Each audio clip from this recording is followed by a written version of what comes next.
social media, in one sense, has been around since prehistory. And I think this is the challenge with social media today, that there is a plethora of consultants that have suddenly appeared, a plethora of agencies who are experts in social media. The reality is that we are all our own experts in social media. If we look at social media as a mechanism by which we all connect with each other and converse.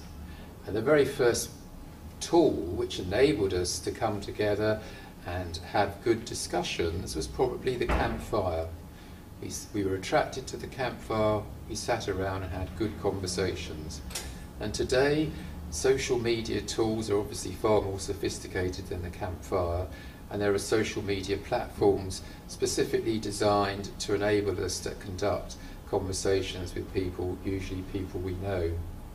But the key to social media is to understand it as a tool, not as anything special or suddenly appearing in the 21st century.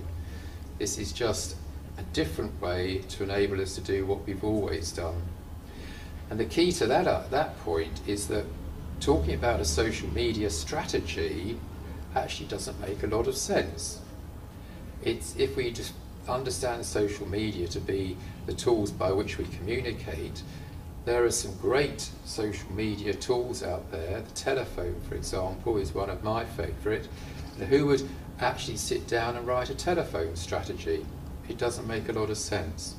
Social media sits within a strategy. It's not a social media strategy, it's a communications strategy. It's a communications tool. And so when we look at businesses struggling with what is social media, who owns social media, lots of answers to that: the marketing department, the PR department, some say researchers, some say IT. Nothing to do with any of that. It's communications. If your business has a communications director or someone tasked with that role, they have to be the owner of social media and the tools and the platforms that they should be thinking of using.